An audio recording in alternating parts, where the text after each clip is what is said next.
안녕하세요. 반갑습니다. 동아ST 의료사업 정책실 이민우 과장입니다. 먼저 바쁘신 중에도 이렇게 KDW 심포지움에 참석해 주신 여러 선생님들께 진심으로 감사드립니다. 금일 채널2 강의는 순천향대학교 부천병원의 유정주 교수님께서 임상의가 바라보는 논문 작성법이라는 주제로 강의를 해주시겠습니다. 유정주 교수님께서는 서울대학교 의과대학 및 동대학원을 졸업하시고 현재 순천향대학교 부속 부천병원의 소화기내과 교수로 근무하고 계십니다. 또한 대한간악회 보험위원 연구기획위원으로 활동하고 계시며 국내 유일의 의학논문 전문 에이전시인 리서치 팩토리 대표를 역임하고 계십니다. 그럼 유정주 교수님을 연단으로 모시겠습니다.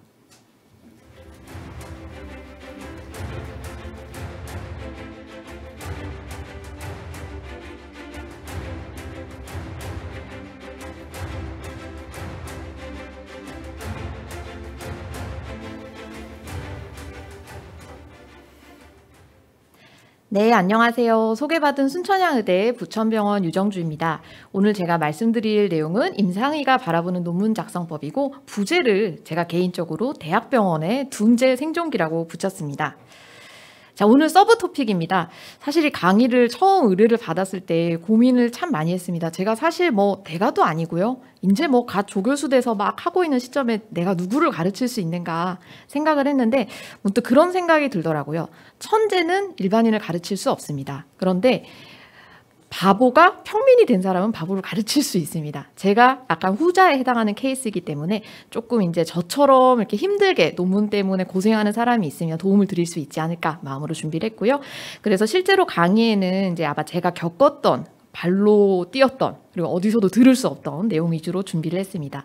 첫 번째는 그래서 이제 제가 살아왔던 삶 어떻게 살았고 그다음에 논문 주제를 어디서 효과적으로 조금 더 찾을 수 있고 차트 리뷰는 어떻게 하고 통계는 어떻게 하고 학회 발표는 어떤 식으로 하며 실제 매뉴스크립트 라이팅을 어떤 식으로 하면 조금 더 효과적이고 저널 고르고 심사 제출 이런 식으로 순서를 알아보기로 하겠습니다. 오늘 금일 강의 타겟은 명확합니다. 사실 뭐 저보다 이제 경험 많으신 부교수님들이나 아니면 뭐 정교수님들은 아마 웃으실 수 있을 것 같고요. 그래서 스텝 생각이 있는 전공의 선생님, 그리고 스텝 생각이 있는 전임의 선생님, 그리고 지금 저와 비슷한 레벨에 계신 임상 조교수 선생님, 조교수 선생님이 계실 거고요. 아이 뭐 저런 걸 강의해 라고 이제 높으신 선생님이 보신다면은 그냥 유승범이 부당거래에서 했던 것처럼 다들 그냥 정말 열심히 산다라는 생각을 좀 귀엽게 봐주셨으면 좋겠습니다. 자, 이제 저의 전공의 전임의 시절을 소개하겠습니다. 저는 전공의 전임의 시절을 서울대학교 병원에서 보냈습니다. 그래서 뭐 선배도 그렇고 후배도 그렇고 기라성 같은 분들이 많으셨고요. 뭐 어디 가도 임팩트 팩트 한 4점 정도는 진짜 말도 못 꺼내는 이제 그런 식이었습니다. 대부분 이제 제 동료들은 굉장히 똑똑한 분들이 많았고 실제 환자 진료만 잘 보는 게 아니라 논문을 그렇게 잘 쓰더라고요. 저는 이과 출신이라 다들 논문을 못 쓸 줄 알았는데 저만 못 쓰는 거였나 봅니다. 그래서 대부분의 제 주변 선생님들을 보면은 이미 뭐 전공의 시절부터 논문 두세 개는 뭐 그냥 다 어셉트 되는 상태시고 임팩트 팩터 뭐 7점, 8점도 그냥 막 평범하게 되시고 연구 미팅을 저희가 보통 뭐 2주나 아니면 한 달 간격으로 하는데 그때마다 뭔가 계속 프로그레션이 있습니다. 그래서 누가 봐도 와 정말 잘한다라는 생각이 들었는데요. 반면 저 이제 둔제 서울대학교 병원에도 저 같은 둔제들이 존재를 합니다. 하면 저는 정말 부끄러운 얘기인데 전공이 이제 제가 내과 4년차 시절이었고 제가 내과 전공의 전문의 시험을 딸 때는 1저자 논문이 하나가 있어야 됐거든요. 근데 그 논문이 없었습니다. 쓰기는 전공이 2년차 때부터 썼는데 정말 1년 넘게 줄창 하나 떨어지더라고요. 그래서 아 이거 망했다 이제 생각을 하고 이제 시험을 까딱하면 못 볼 수 있겠다라고 생각을 하다가 직전에 정말 어떤 저희 조교수 선생님께서 저를 불쌍히 여기셔서 그것도 한글 논문을 겨우 어셉트가 돼서 시험을 봤고요. 차트 리뷰라고 어떻게 보면 되게 단순한 작업할 수 있는 거 그거는 이제 아무 생각 없이 할 수 있으니까 주로 그런 걸 하게 되고 연구 미팅 때마다 진전이 없으니까 자꾸 연구 미팅을 안 나가게 되려고 했습니다. 이제 넌 뭐 했냐 비교가 되고 막 그러니까요. 자, 그래서 요거는 제가 실제 전공의 때 아마 전공의 4년차쯤이었던 것 같은데요. 받았던 이메일을 들으면 제 이메일은 주로 이제 이런 내용으로 채워집니다. 아, 정주야 정말 너무 못 쓴다. 정말 읽을 수조차 없고 논문을 이제 제가 한 17페이지를 보내면 한 2페이지 보시다가 이제 쓰러지셔요. 그래서 막 새벽 2시쯤 메일이 와 있어요. 너무 읽을 가치가 없으니까 한 6개월이 돼도 되니까 계속 고치고 고쳐서 다시 보내라. 그래서 이런 메일을 한 번만 받은 게 아니라 사실 여러 번 받았거든요. 그래서 읽을 때마다 아 그래 나는 정말 논문에 재능이 없구나. 그래서 심하게는 정말 논문 포비아까지 저는 걸렸었습니다. 아유 안 써야 되겠다. 그리고 그때 이제 제 생각은 연구 쪽으로는 어차피 난 재능은 없고 근데 뭐 재능 없는 분야를 내가 열심히 한다고 이거 보니까 주변에 타고난 사람들 더 많은 것 같은데 나는 뭐 그건 안 되는 것 같고 환자는 열심히 보는 것 같으니까 그냥 환자 내 보는 정성으로 해서 그걸로 그냥 먹고 사는 데는 지장 없으니까 그렇게 한번 살아야 되겠다. 솔직히 멍멍이들이 써도 나보단 잘 쓰지 않을까라는 생각을 많이 했었습니다. 자 그런데 이게 전임이 2년차 때까지 저도 참 왜 그랬는지는 모르겠는데요. 주변에서 이제 다들 전공이 끝나면 그냥 전임이 가고 뭐 이제 뭐 석사, 박사 이렇게 자연스럽게 들어가는 흐름을 저도 그냥 따라갔습니다. 그때는 사실 이렇게 스텝 생각이 아주 뚜렷해서 내가 뭐 하고 싶었긴 했지만 능력이 사실 안 된다가 정확했겠죠. 그래서 그런 시절이었고 전임이 2년차가 끝날 무렵에 이제 한 갈래 길에 들어서게 됩니다. 2년 차가 보통 전임이가 끝나면 전임이 3년 차를 남던지 아니면 이제 밖에 나가던지 그게 생겨야 되는데 고민이 참 되더라고요. 왜냐하면 저의 전공은 간이고 주로 이제 간경화나 간이 안 좋은 사람들을 저는 좋아합니다. 뭐 좋아한다는 게 다른 뜻은 아니고 그 환자분들을 보면 뭔가 조금 열심히 해드리고 싶고 마음이 좀 안쓰럽고 그런 게 있는데 이 환자분들은 로컬 병원이나 작은 병원에는 잘 없으셔요. 그래서 내가 뭔가 정말 도움을 드리고 싶은 환자분들은 대학병원에 있는데 나는 대학병원에 있는 실력이 안 되는데 이걸 어떡하나 고민을 했고 그리고 또 여자 펠로우 나름의 좀 고민이 있었습니다. 뭐 지금은 아마 거의 없었던 것 같지만 이제 아직도 여자 펠로우를 처음부터 선호하시는 쌤들은 그렇게 많지는 않으셔요. 그래서 취직 자리가 사실은 마땅치 않았고 그래 펠로우 3년 차를 일단은 그냥 하자라는 생각으로 펠로우 3년 차 원서를 내던 중에 다행히 지금 여기 있는 저희 순천향의대 부천병원에서 이제 잡 오퍼가 유일하게 와서 정말 감사하게 생각하고 그쪽으로 아우 좋습니다라고 뭐 아주 자세히 묻지도 않고 그냥 무조건 가겠다고 해서 왔습니다. 그런데 제가 순천향의대 부천병원에 와서 저는 이제 교수가 됐으니까 끝났다라고 생각을 했는데 교수라고 다 같은 교수가 아니더라고요. 보면은 이제 전임 교원은 여러분들이 알고 계시는 그 정규직에 해당이 돼서 뭐 정교수, 부교수, 조교수가 돼 있고 비전임 교원이 있는데 비전임 교육은 이제 뭐 교육부 티오는 아니고 다른 티오로 병원마다 다른 이름으로 불리고 있습니다. 뭐 기금 교수, 연구 교수, 임상 교수 이런 이름으로 불리고 있는데요. 그래서 저는 이게 처음에 사실은 취직을 했을 때 잡 오퍼가 왔을 때 이런 거를 조금 더 꼼꼼히 물어야 되는데 받아준 것만 해도 사실은 감사하다는 생각이 커서 이런 내용에 대해서는 묻지 않았어요. 묻지 않았고 당시에 이제 뭐 저희 그 쉽게 얘기하는 입사 동기들이 있잖아요. 입사 동기들 내과 말고 이제 다른 과 선생님들한테 선생님과는 어떻게 곧 전임이 되세요? 물어보시니까 당연한 거 아니냐. 1, 2년 있으면 되는 거다. 그렇게 생각해서 저도 그렇구나. 나도 그냥 가만히 있으면 될 수 있겠구나 라고 생각을 했습니다. 근데 2년이 지났는데 아무 소식이 없어서 근데 참 제가 술을 왕창 먹고 이제 여쭤봤습니다. 위에 선생님한테. 교수님 저는 어떻게 되는 겁니까? 물어보니까 나중에 이제 상황을 알고 보니 제가 취직한 그 임상조 교수 자리는 전임 교원이랑 트랙이 완전히 달라서 사실은 이제 트랙을 옮겨갈 수는 없는 상태였고요. 그러니까 뭐 제가 열심히 해도 저는 남들처럼 1, 2년 기다린다고 전임 교원이 되는 자리는 아니었습니다. 근데 이게 참 사람이 이상한 게 안 된다는 얘기를 듣고 나니까 처음에는 사실 고민을 좀 해서 그래 나가야 되겠다. 어차피 실력도 안 돼 나가야 되겠다. 그게 한 하루 정도 생각이 들었고요. 다음날 든 생각은 왜 안 되지? 해볼까? 라고 괜한 그런 승부감이 좀 들더라고요. 그래서 일단 되든 안 되든 나는 지원은 해보겠다라는 생각이 그때 처음 들었고요. 쉽게 얘기하면 이제 그때부터 좀 발등에 불이 떨어졌던 것 같습니다. 그래서 나름대로 이제 분석을 좀 했어요. 우리 과의 분위기는 어떤가? 나에게 호의적인가? 비호의적인가? 왜냐하면 호의적이면 논문을 조금 써도 되는 거고 비호의적이면 많이 써야 되는데 저는 일단은 원래는 전임 갈 수 없는 자리였으니까 비호의적이었겠죠.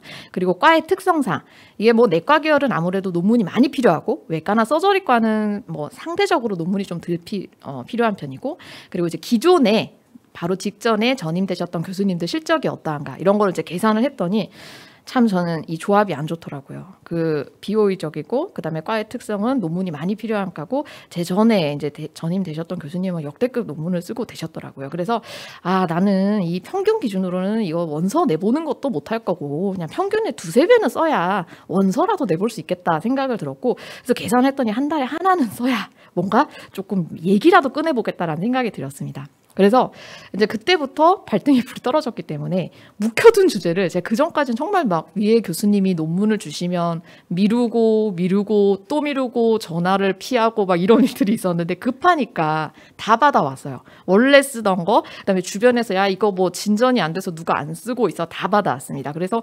그때부터는 사실 평일 주말과 평일 저녁과 주말이 다 날아갔고요. 제 삶은 약간 이제 다람쥐 쳇바퀴처럼 돌아가기 시작했습니다. 뭐 첫 번째 주는 배경부는 막 펌메드 열심히 이제 뒤져서 관련된 논문을 찾고 두 번째 주는 관련된 환자를 수로 엄청나게 셔틀 리뷰를 하고 이제 한 두 번째 주 말쯤에 한 하루 이틀 걸려서 통계 분석을 해서 뭔가 피겨랑 테이블을 만들고 그 다음 주부터 일주에 걸쳐서 라이팅을 하고 그 다음에 이제 투고를 하고 이렇게 계속 다람쥐 쳇바퀴 돌리듯이 했고요.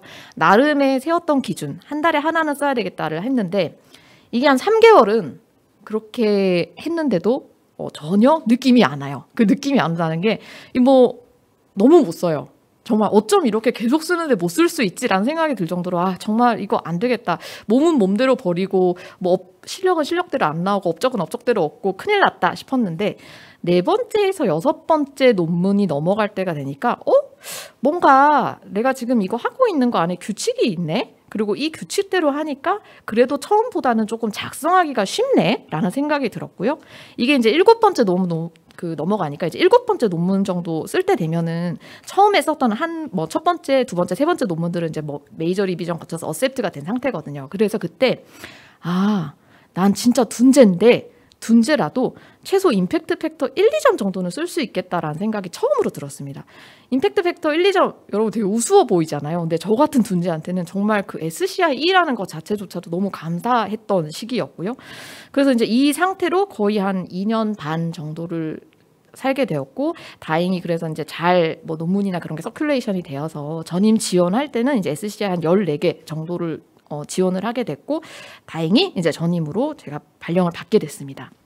그래서 제가 이 과정에서 이제 느꼈던 거를 얘기 드리면 왜 그런 말 있잖아요. 천재는 노력하는 자를 이길 수 없고 노력하는 자는 즐기는 자를 이길 수 없다 이런 얘기가 있는데 이 서장훈이 이런 얘기를 한번 했는데요. 즐기는 사람 이길 자 없다는 거는 다 뻥이다. 저도 똑같이 생각합니다. 처음부터 재미있고 즐기는 사람은 없고 하다 보면은 그냥 자기가 익숙해지고 즐거워지는 거라고 똑같이 생각을 하고요. 논문이 뭐 처음부터 재미있는 사람 있긴 있겠죠. 그런데 굉장히 드물고요. 제가 사실 그 앞서 얘기 드렸던 그 뛰어났던 내과 동기분들이 있잖아요. 물어보면 다 쓰기 싫어해요. 똑같습니다. 그러니까 여러분만 그런 건 아닌 것 같아요. 그래서 이렇게 이제 전임되고 나니까 이게 분명 나만 이런 게 아니라 주변에 뭔가 또 비슷한 사람이 있지 않을까라는 생각이 들어서 이제 리서치 팩토리라고 의학 논문 관련해서 제가 그 한 번 겪었던 허들들을 넘길 수 있는 회사를 만들게 됐고요.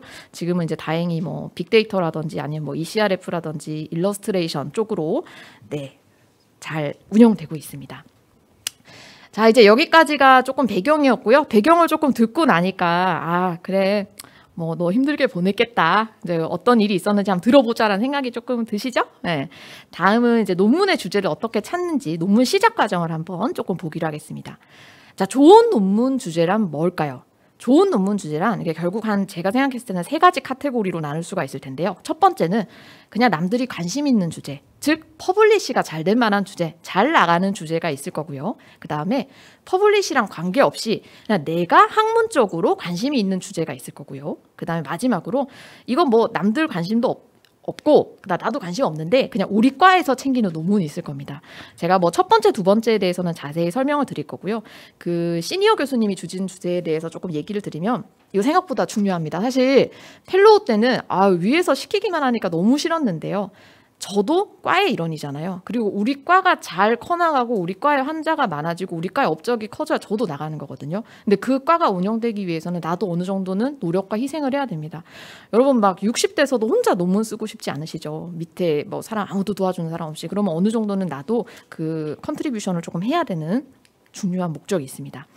자, 그러면 남들이 관심 있는 주제를 잘 캐치를 하는 방법을 이거는 제가 그냥 경험상 한 거를 읽어드리면은 제일 좋은 거는 사실 주요 저널을 자주 들어가 보는 겁니다. 그래서 뭐 저희 소화기 같은 간 같은 경우에는 뭐 많죠. 가스트로엔테롤로지, 거트, 저널 오브 헤파톨로지 많은데 들어가서 보면 제일 좋은데 시간이 없어요. 사실 뭐 임상 환자 보고 그다음 퇴근하면 잠들기 바쁘고 없으면 최소한은 에디토리얼 정도는 꼭 읽으셔야 됩니다. 에디토리얼은 그렇게 길지 않아요. 에디토리얼은 대부분 그 호의 중요한 논문에 대해서 대가들이 자기의 의견을 한두 장 정도를 이렇게 정리를 해서 주시는데 그것만 읽어도 어느 정도는 논문의 흐름이라든지 그리고 이 주제 관련해서 어떤 부분이 잘 연구가 되어 있지 않은지 정도를 파악을 빨리 할 수 있습니다. 그래서 요건 읽으시는 게 좋고요. 그리고 좋은 연구는 결국 모방에서 탄생을 합니다. 맨 땅에서 헤딩을 하시면 안 되고요. 남들이 했던 연구를 나한테 어떻게 좋은 세팅으로 디벨롭을 할 것인가를 생각을 해야 되는데 그 면에서 가장 좋은 거는 학회를 가셔서 학회에 제출된 모든 초록 제목만 한번 훑어보세요. 제목을 보시면 보통 우리가 이제 학회가 있으면 플래너리, 뭐 프리페이퍼, 포스터 익시비션 이런 식으로 조금 뭐랄까 좋은 연구 순서대로 적혀 있잖아요. 그럼 이제 제목만 읽고 있어도 아 우리 학회는 이런 연구가 조금 더 잘 나가는구나. 아 제목이 뭐 A랑 B네. 나는 우리 뭐 병원에서는 A랑 C가 있으니까 이렇게 한번 바꿔볼까? 이런 식으로 아이디어를 좀 얻을 수 있고요. 이렇게 국내 학회 그리고 메이저 국제 학회 뭐 저희 간 같은 경우는 미국 간 학회, 유럽 간 학회 이렇게 학회가 2개 있어서 거기 가서도 뭐 굳이 국내에 한해서만 아니라 외국에서는 또 이런 게 관심이 있구나. 제목만 좀 체크를 해놓고 나중에 뭐 될 만한 건지 나중에 병원에서 체크를 하시면 됩니다. 그리고 이건 하나 팁인데요. 저는 사실 간학회만 줄창 다니다가 얼마 전에 한번 비만학회를 갔는데 정말 네, 컬처쇼크를 받았습니다. 정말 엄청나게 발전을 하고 있더라고요. 그래서 주제가 겹칠 수 있는 연간학회를 가게 되면은 자기의 시야가 훨씬 더 넓어집니다. 그래서 본인 학회만 가지 마시고 가급적이면 조금이라도 주제가 겹칠 수 있는 다른 학회, 그런 학회는 오히려 마음 편해요. 아무도 날 쳐다보지 않고 정말 그 의대 때 수업 듣는 기분으로 가볍게 가시면 되거든요. 가셔서 이제 이런 주제들이 이쪽은 좀 잘 나가고 있구나를 파악하시면 되고요. 그리고 가이드라인을 훑어보시면 조금 더 도움이 됩니다. 실제 국내나 이제 국제 가이드라인을 읽다 보면은 이 부분에 대해서는 연구가 부족하나 이런 식으로 문구가 적혀 있는 부위가 있어요. 그러면 그 부분을 채우면 됩니다. 특히 우리나라 같은 경우는 에피데미올로지, 역학적으로 많이 연구가 없는 편이라서 대부분 해외 데이터를 끌어다 쓰고 있거든요. 그러면 우리나라 역학 연구를 내면은 가이드라인에 인용이 될 거고 내 논문은 앞으로도 계속 인용 지수가 높아지겠죠. 이런 기법이 있고 그리고 에비던스 레벨이 낮은 문구들이 있습니다. 즉 뭐 전문가의 의견 정도로 에비던스 레벨이 있는 경우에는 혹시 내가 시행을 할 수 있는 연구이면은 그 부분 연구를 해서 내면 당연히 관심이 많겠죠. 이런 식의 팁들이 있고요. 자, 그리고 두 번째, 내가 관심이 있는 주제. 저는 참 이거 관련해서 할 말이 많은데요. 이 제 성격이 남들이 하는 거를 고분고분 하는 게 아니라 제가 몸으로 겪고 머리로 이렇게 돼서 안 되는 거를 알아야 그때서야 그만두는 타입입니다. 그래서 저희 바로 윗 교수님께서 항상 저한테 몸이 고생하는 타입이라고 하시는데 근데 사실 내가 관심 있는 주제를 해야 장기적으로 재미있어요. 연구를 하더라도 자율성이 있냐 없냐는 되게 중요한 문제거든요. 아무리 좋은 연구라도 계속 위에서 시키는 연구만 하게 되면 나도 재미가 없어요. 그래서 하나 정도는 진짜 내가 하고 싶은 연구를 한번 해보시면 좋고요. 대부분 전임이나 전공의생들한테 너 하고 싶은 거 한번 해봐 얘기를 해보면 100이면 100 다음날 와서 그래요. 펌메드에 똑같은 게 있습니다. 안 될 것 같아요. 그런데 펌메드에 똑같은 게 있어도 N수가 내가 훨씬 더 많이 낼 수 있던가 아니면 연구군을 살짝 뭐 인클루전을 다르게 한다던가 그룹 수를 늘릴 수 있던가 아니면 이건 뭐 아웃컴이 다르다던가 아니면 예전 거 80년대 논문인데 2000년대 논문을 낼 수 있습니다. 그래서 뭐 주제가 똑같은 게 있어도 내가 조금 변경할 수 있으면 얼마든지 새로운 논문으로 만들 수 있고요. 자, 그래서 이렇게 뭔가 몸으로 겪는 과정 중에서 결국엔 성장을 합니다. 자, 이 첫 번째는 제가 이거는 전임의 때 저희 이제 소화기 내과는 피토하는 환자가 오면 응급 내시경을 하러 가야 됩니다. 그런데 이제 내부 매뉴얼에 피토하는 환자가 오면 몇 시간 안에 내시경을 하러 가야 된다가 있는데 그 안에 사실 정맥류 출혈이 12시간으로 돼 있어요. 그런데 제가 사실 조금 게으름을 피우다가 하루 만에 갔고 그것 때문에 대판 혼이 난 적이 있습니다. 근데 그때 찾아보니까 이 정맥류 출혈을 12시간 만에 치료를 해야 된다는 근거가 굉장히 부족하더라고요. 그래서 참 그때는 욱하는 마음에 연구를 시작하긴 했는데 12시간 하나 24시간 하나 차이가 없는 것 같은데? 라고 실제 시작을 했던 연구고요. 그래서 그 정맥류 출혈로 응급실 왔던 환자에 대해서 뭐 후량적 연구긴 하지만 차트 리뷰를 하고 뭐 나름대로 프로펜시티 스코어 매칭을 해서 결론은 차이가 없다는 거를 냈던 연구이고요. 그다음에 제 외래가 이제 간을 보다 보니까 간 수치가 오르면 외래를 많이 오시는데 유방외과에서 그렇게 많이 의뢰가 왔습니다. 보면 다 타모xifen 드시고 있고 타모xifen 드시고 나셔서 살이 찌고 뭐 간 수치가 오르는 분들.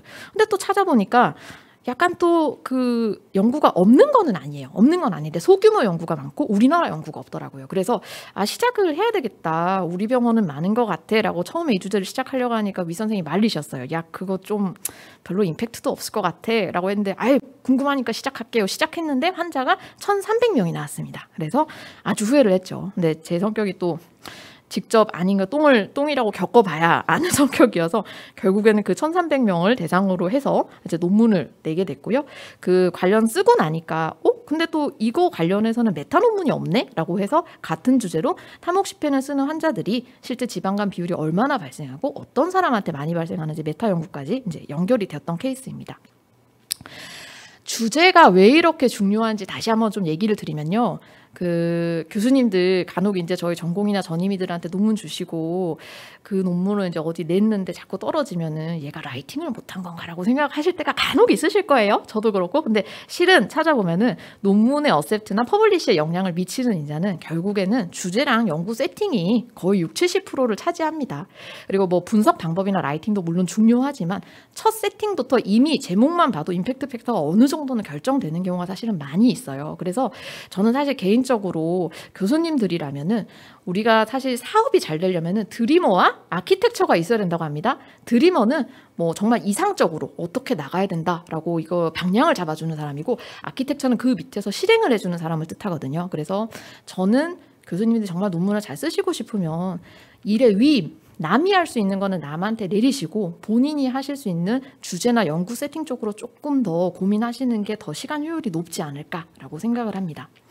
자, 그리고 작은 논문을 여러 개 쓰는 게 좋으냐 아니면 큰 논문 그냥 임팩트 팩터 큰 거 하나 터뜨리는 게 좋으냐, 이거 참 어려운 질문이죠. 그래서 사실 누구나 1년에 큰 논문 하나 쓰는 게 제일 좋죠. 그런데 어렵습니다. 큰 논문이 그렇게 빵빵 터지지가 않아서요. 대부분 지금까지 이제 분위기를 보면 주니어 때는 되는 대로 일단 여러 가지 연구를 많이 경험을 쌓고 이제 그 중에 내가 조금 여기가 좀 되는 것 같아라고 하면 그쪽으로 좀 좁혀가는 방향으로 됩니다.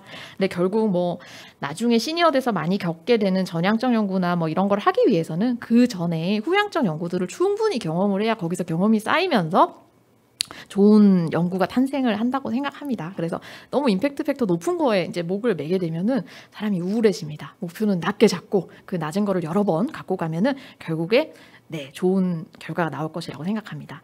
그리고 간혹 이제 다른 병원에 제가 이제 회사를 하다 보니까 뭐 한탄식의 메일들이 오실 때가 있으세요. 상담 겸.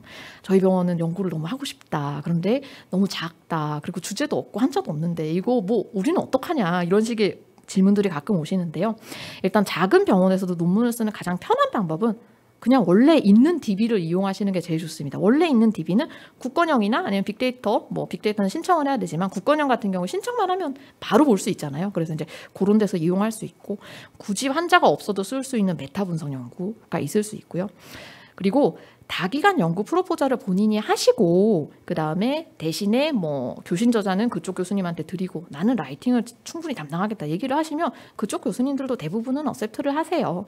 그 논문을 그렇게 많이 쓰지 않습니다. 그래서 뭐 빅병원에서도 대부분 연구 주제가 쌓여 있는 경우가 더 많거든요. 그래서 이런 프로포저를 하시면 특히나 학회 같은 데서는 조금 더 좋아하실 것 같고요.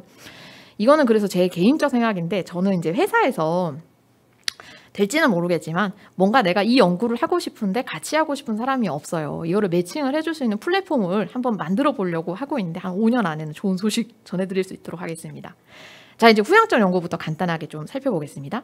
후향적 연구는 대부분 한 이런 순서대로 이루어지죠. 본인이 처음에 뭔가 교수님들마다 초식이 다른데 근거가 뭐지? 왜 다른 거지? 같은 치료에 대해서 이런 궁금증이 생기게 되면은 이거에 관한 논문이 있나를 펀메드 같은 데서 검색을 하게 되고 관련 연구 명단을 신청하고 IRB를 작성하고 데이터 리뷰하고 통계 분석하고 논문 쓰고 이제 요 과정이 되는데요.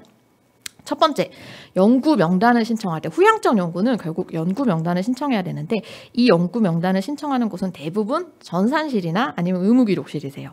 의무기록실은 이제 간호사님들이 계실 때도 많은데 전산실 같은 경우는 대부분 전산 직원들이잖아요. 그래서 그분들은 의학용어를 몰라요. 그래서 거기 가서 무슨 막 의학용어 약자를 쓰면서 그 환자분 뽑아주세요 이러면 안 됩니다. 그래서 연구 명단 신청할 때 첫 번째는 일반인도 알아들을 수 있는 쉬운 용어를 써야 됩니다. 그다음에 두 번째는 뭔가 객관화될 수 있는 코딩이 가능한 걸로 조건을 드려야 됩니다. 예를 들면 수술받은 간암 환자 좀 뽑아주세요. 이러면 전산 직원분들 아무도 안 해주세요. 그러면 간암 환자 C20 코드 플러스 수술 코드가 뭔데 요거를 알려드리면 이제 그 조합으로 엔드 조합으로 받을 수가 있는 거고요.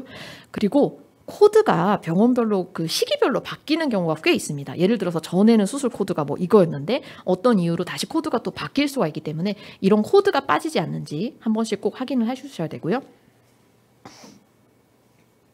그리고 기한을 좀 명시를 하는 게 좋습니다. 대부분 2000년대 초반에 저희가 이제 전자에서 종이를 버리고 전자 차트로 넘어갔잖아요. 그래서 그 전 거 막 1999년도 이런 거 데이터를 받게 되면은 다 수기예요. 못 알아봅니다. 그래서 가급적 이제 그때 거는 뭐 제외를 한다든지 기한을 적어주시고 조건이 엔드인지 오어인지는 명확하게 발표해 주셔야 됩니다. 엔드인지 오어인지에 따라서 환자 수가 한 10배는 차이 나게 되는 경우가 있습니다.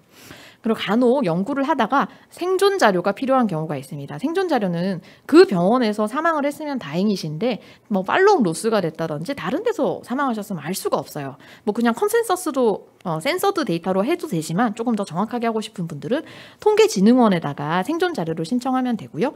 여기 지금 적혀 있는 요 방법대로 연구 계획서랑 IRB 승인서, 즉 이 연구는 IRB 승인을 받아야만 생존 자료를 줍니다. 통계진흥원에서. 그래서 그 자료를 준비를 하셔서 신청을 하시면 되고 한 달 정도 걸려요. 돈은 한 명당 거의 얼마 안 했던 것 같아요. 한 명당 70원 좀 안 했던 것 같습니다. 70원 좀 덜 했나? 아무튼 가격적으로는 크게 막 비싸거나 그러진 않았고요. 자, 그럼 이제 환자를 명단을 받았으면은 거기서 데이터를 익스트레션 하는 차트 리뷰 시간이 필요합니다.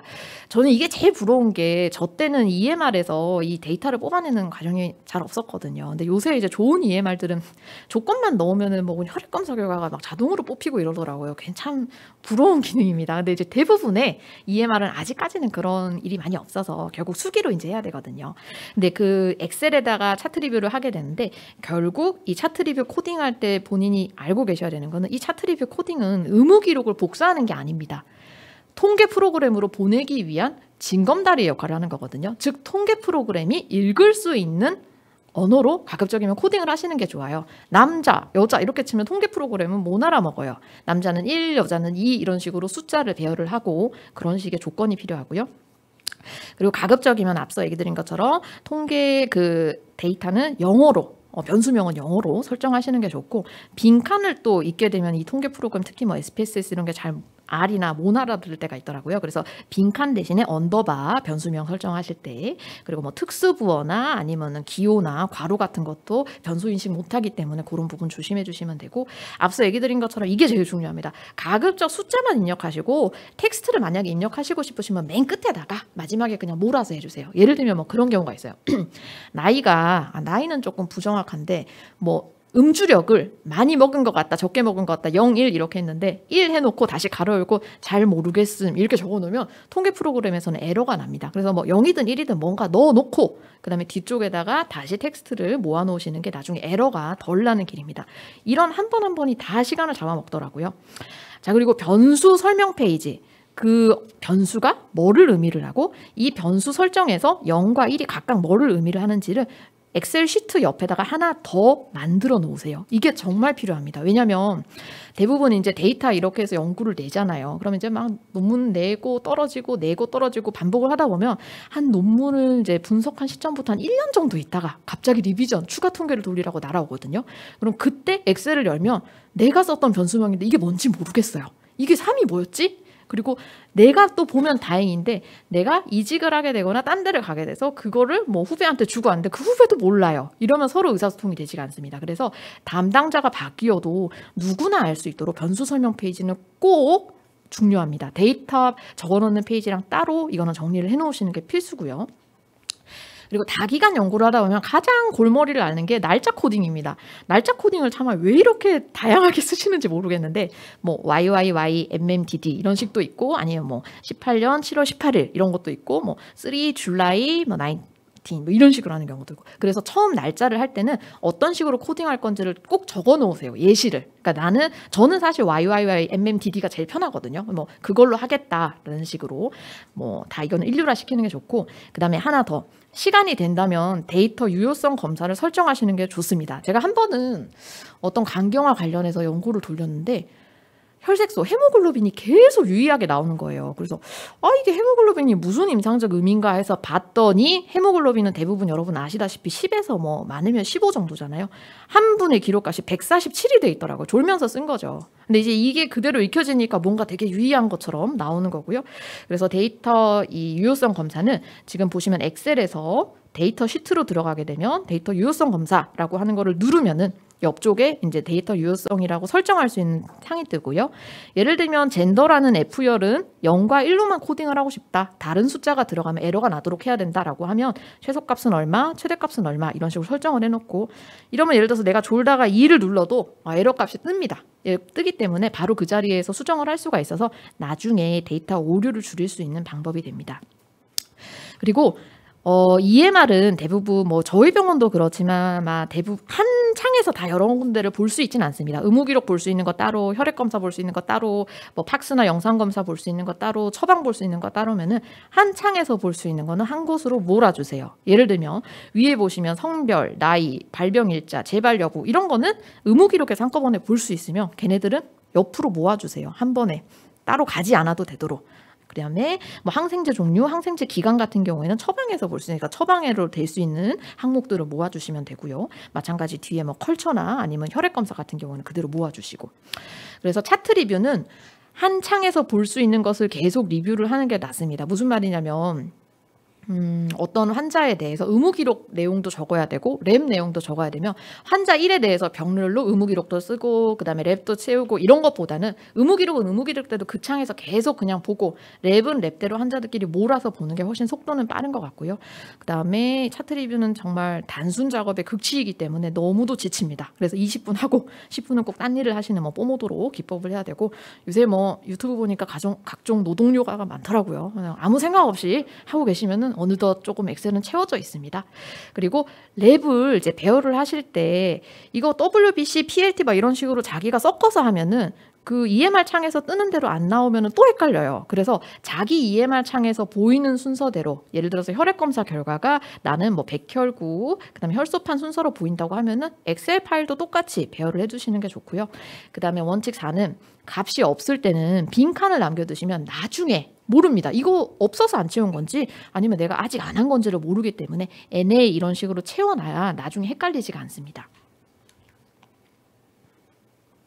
자, 그런데 현실적으로 차트 리뷰 시간이 많이는 없죠. 예전에는 뭐 전공이나 전임의들한테 많이 차트 리뷰 내릴 수도 있었는데 요새는 안 돼서 다 저희 직접 하고 있거든요. 근데 이럴 때는 그냥 3-4명 교수들이 함께 한 명 그냥 이렇게 차트 리뷰를 해줄 수 있는 아르바이트 직원을 고용하는 걸 추천을 드리고요.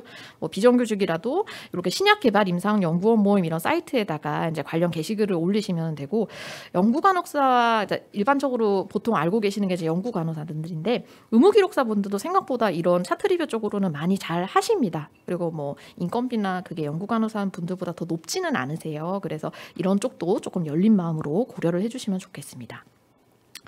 자, 전향적 연구로 넘어갑니다. 후향적 연구. 전향적 연구가 제가 좀 로망이 있었어요. 뭔가 랜더마이즈드 컨트롤 스터디 멋있다. 후향적 연구처럼 데이터도 막 그렇게 지저분한 것도 없고 깔끔한 데이터를 한 방에 막 내지 않을까라고 생각해서 또 맨땅에 헤딩을 했던 게 이 간경화 환자들이 수면 내시경을 할 때 저희가 미다졸람이랑 프로포폴이란 약을 쓰거든요. 어떤 약이 좋은지를 랜더마이즈드 컨트롤을 하겠다고 덤볐다가 1년 고생한 연구입니다.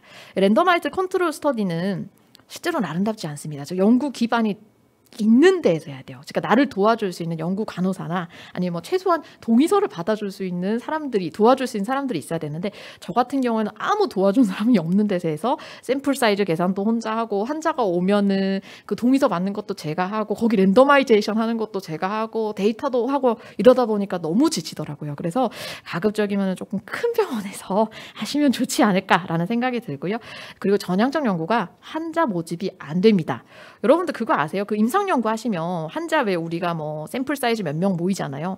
그거 다 모으는 연구가 40%가 안 된답니다. 대부분의 50에서 60%는 환자를 못 모아서 즉 생각할 때는 이 정도면 뭐 3개월이면 끝나겠는데 13개월 걸립니다. 실제가 그렇고요. 그래서 이렇게 또 늘어지다 보면은 진이 빠져요. 진이 빠지고 첫 번째 환자가 막 또 팔로우 로스되기 시작하고 이러면 굉장히 어려워지기 때문에 전향적 연구는 생각보다는 아름답지 않다는 거. 그리고 이제 개인적으로 생각했을 때 전향적 연구의 두 가지 허들은 IRB랑 그다음에 연구 레지스트레이션입니다. IRB 먼저 볼게요. IRB는 전향적 연구의 경우에는 연구 계획하면서 같이 내셔야 됩니다. 그리고 전향적 연구는 뭐 샘플 사이즈 계산이든 뭔가 환자에게 하는 거를 IRB가 통과되지 않으면 절대 연구를 시작하시면 안 됩니다. 반면 후향적 연구는 조금 원래는 연구 시작할 때 받아야 되는 게 맞는데요. 아직까지는 그래도 이제 투고하기 전까지는 최대 데드라인으로 한 그 정도까지는 좀 챙겨주시면 되고요. 후향적 연구도 마찬가지로 IRB 번호가 없으면 서브미션 하시면 안 됩니다. 아무리 논문 작성됐어도 그 서브미션 하시면 안 되고요. 이건 제가 전공의 때 겪었던 타산지석인데요. 첫 논문이 이제 전임이 딱 되자마자 됐어요. 너무 신났죠. 근데 IRB를 안 받았더라고요. 근데 메이저 리비전이 날라왔는데 IRB 번호를 달래요. 일주일 기한을 주겠대요. 그래서 일주일 만에 IRB 번호를 얻을 수가 없어요. IRB 가서 막 빌고 해서 겨우 받아냈어요. 그래서 어셉트가 됐다. 와 신난다. 이러고 근데 그 IRB가 이제 종료 보고서를 내라고 해서 나 잘 종료됐어 하면서 PDF를 딱 제출을 했는데 그 다음날 IRB 위반 보고서가 왔습니다. 논문 서브미션 데이가 IRB 승인일보다 빠릅니다 라고 적혀 있더라고요. 아니 이거 어떻게 알았지? 보니까 논문에 적혀 있어요. 이 논문이 처음에 언제 이 저널에 리시브 그러니까 투고가 되었고 실제 어셉트가 된 날이 언제고 퍼블리시가 언제 된지가 적혀 있더라고요. 그래서 이때 사실 뭐 논문 취소시키겠다고 하는 거를 다시 막 공저자 포함한 다 교수님들의 이제 반성문 작성해가지고 IRB에 내고 겨우겨우 힘겹게 넘겼던 일이 있습니다. 여러분 이게 후향적 연구 IRB 위반이에요. 전향적 연구 IRB 위반은 정말 생각조차 하기 싫습니다. 절대 IRB는 위반하시지 않는 게 좋습니다. 자, 그래서 IRB 까다로움 정도로 보면은 그냥 후향적 연구는 별거 없이 환자에게 위해가 가지 않으니까 뭐 태클 많이 거시지 않으시고 넘어가는 편이고요. 인체 유래문이나 임상 시험은 당연히 관찰 연구보다는 조금 더 기준이 높습니다. 그리고 연구비가 있는 연구나 특히 연구자 의뢰가 아니라 스폰서 SIT 같은 경우에는 정말 기준이 높아요. 요구 사항도 많고 꼼꼼하게 보시고 그래서 수정 사항 요구가 많기 때문에 잘 준비를 하셔야 됩니다. IRB 작성 시의 유의점입니다. IRB는 의사가 볼 때도 있지만 의사가 보지 않을 때도 많아요. 심사위원들이 심지어 일반인이나 아니면 종교인들의 들어오는 경우가 필수거든요. 그래서 너무 어렵게 쓰시면 안 돼요. 물론 의학적인 용어는 있어야겠지만 가급적이면 일반인이나 종교인도 조금 이해를 할 수 있는 수준으로 써야 됩니다. 제가 모 병원 같은 경우에는 종교인 선생님들이 많이 IRB 들어오셔서 실제 다기관 연구할 때 굉장히 좀 늦어지는 경향이 있기는 하거든요. 그리고 이 보통 연구할 때 공동 연구자에 혹시 모르니까 뭐 전임이들, 전공의들 이름을 다 써서 내시는 경우가 있는데 IRB 교육을 받지 않는 사람은 공동 연구자에 넣으시면 안 됩니다. 전임이나 전공의는 1년마다 이렇게 연구를 받을 수가 없어요. 그 갱신을 받을 수가 없기 때문에 이런 분들 다 넣으시면 안 되고 정말 자격이 있고 교육을 받았고 1년마다 갱신할 수 있는 분으로만 넣어주시고요. 그리고 IRB 수정사항을 가끔 받으면 참 여러 가지 생각이 많이 듭니다. 뭐 이 연구가 대체 왜 필요하죠? 막부터 시작해서 이건 너무 심한 거 아니야? 막 A4 막 4장씩 써서 오실 때도 있어요. 화가 많이 납니다. 메이저 리비전 정도의 화가 나고요. 그럴 때는 한 하루 좀 묵혀두시고 이제 그 다음날 작성을 하시면 되는데 최대한 공손하게 그리고 가급적 절대 복종하는 식으로 하는 게 좋습니다. 네, 결국엔 논문이 이 연구가 승인이 돼야 할 수 있는 거니까요. 자, 그러면 성공적인 IRB 작성법은 맨땅에 헤딩하시면 안 됩니다. 결국 사용하게 되는 문구는 거의 정해져 있어요. 그래서 기존에 IRB 성공적으로 통과되었던 서류를 최대한 많이 수집을 해서 그 문구를 우리 논문에 바꾸어서 살짝살짝 바꾸시는 게 제일 확률이 높아요. 예를 들면 뭐 윤리위원 관련한 뭐 동의서는 어떻게 관리할 거고 뭐 이런 내용들이 있으면 기존 거를 최대한 복사를 해서 교우 관계를 넓히셔서 이런 서류들을 많이 확보를 해두시는 걸 추천드립니다. 실제 IRB가 저희 회사에 한번 의뢰가 왔어요. 그 분이 이제 다른 로컬 PS 교수님이셨는데 뭔가 이제 로컬에 PS 계신데도 뭔가 열심히 연구를 하시고 싶어서 IRB를 내셨는데 말도 안 되는 걸로 계속 까인다고 화가 나셔서 오셨더라고요. 그래서 이제 공손하게 답변 작성해드리고 한 방에 IRB 되셔서 연구 시작하셨던 케이스도 있습니다. 그러면 모든 연구가 IRB가 필요한 건가? 보시면 일단 그냥 다 필요하다고 생각하시면 됩니다. 단 뭐는 빼고 메타 연구는 IRB가 필요하지 않습니다. 그래서 메타 연구를 제외한 모든 연구는 IRB가 필요하고요. 메타 연구 중에서도 예를 들어서 그냥 그 논문에 나와 있는 데이터 이용하는 게 아니라 그 연구자한테 연락을 해서 각 개인의 데이터를 얻어야 되는 경우에는 다시 IRB가 필요합니다. 그래서 메타 연구 중에서도 연구자에게 로 데이터를 추가로 요청해야 될 때는 다시 IRB를 받아야 되고 나머지 경우도 다 받아야 되고 그냥 단순 메타 연구는 받지 않아도 된다. 이렇게 정리하시면 됩니다. 자, 전향적 연구 레지스트레이션. 요새는 그 연구 등록이 굉장히 필수 사항으로 많이 되고 있습니다. 뭐 말은 필수는 아니라고 하지만 사실 논문 내면 저널들에서 대부분 이 레지스트레이션 넘버 뭔지를 물어요. 그리고 레지스트레이션 넘버가 없다 그러면 그냥 이 논문의 가치는 엄청나게 깎입니다. 50% 정도 깎인다고 생각하시면 되고요. 결국에 국제의학학술지 편집자 협의회, 기네요. ICMJ라고 하는 데서 인정되는 레지스트레이션만 인정을 해주는데 예전에 많이 유행하던 게 이제 클리니컬 트라이얼 GOB, 미국에서 많이 쓰던 건데 이거 제가 한번 몇 번 등록을 했는데 되게 까다롭습니다. 그리고 일단 뭐 영어니까 눈에 잘 들어오지도 않고 뭐 계속 까다로워서 고치라는 거 날라오고 어렵고요. 유민이라고 조금 더 간략화된 일본에서 만든 사이트가 있고 최근에 우리나라에서 크리스라고 하는 아주 좋은 연구 등록 사이트가 생겼습니다. 그래서 요 크리스 들어가시면은 한글로 그냥 바로 쓰시면 돼요. 그리고 물론 영어 버전도 확인해야 되는데 그냥 구글 번역기 그분 똑같이 해서 올리시면은 대부분 별 문제 없이 레지스트레이션이 잘 되는 편입니다. 그래서 전향적 연구 레지스트레이션은 가급적 크리스를 꼭 이용하실 거를 추천을 드리고요. 레지스트레이션은 일저자나 연구 담당자의 아이디로 하시면 절대 안 됩니다. 연구 책임자의 아이디로 등록을 해야 돼요. 이거 깜빡하고 일저자 선생님들이 혼자 자기가 했다가 나중에 결국 다시 처음부터 또 해야 되는 경우가 많이 있거든요. 자, 메타 분석 연구입니다. 메타도 제가 또 앞서 얘기 드린 대로 환상이 있었어요. 참 환상이 많았죠. 후향적 연구만 아니면 다 아름다워 보였던 것 같아요. 그 시기에는. 그래서 그 타목시패는 이제 메타를 하겠다고 그 얘기를 해서 뭐 펀메드에서 저희 도서관 선생님께서 DB를 뽑아주셨는데 이니셜 스크리닝을 하는 논문이 10,000개가 나오더라고요. 10,000개. 그래서 야, 이거 뭐 제목만 봐도 거의 한 달은 걸리겠다라고 이제 생각을 하고 겨우겨우 아무튼 이런 논문은 나오게 됐고요. 개인적 생각에 메타 분석의 두 가지 허들은 데이터 리뷰 과정, 즉 이렇게 하나하나 인클루전, 익스클루전을 하나하나 치는 과정과 그다음에 방법론이 조금 어려운 것은 맞습니다. 그리고 연구 레지스트레이션일 거고요. 메타를 최근에 제가 갑자기 생각이 안 나네. 저희 정부에서 운영하는 네카랑 메타 연구를 이제 많이 하게 되었어요. 그래서 지금은 이제 메타 연구 하고 싶지 않을 정도로 많이 하게 됐는데 앞서 얘기 드린 대로 대부분 처음 이니셜 스크리닝 하고 나면 이 정도 뽑힙니다. 10,000개 좀 많긴 했는데요. 뭐 평균적으로 1,000개, 2,000개는 그냥 뽑히거든요.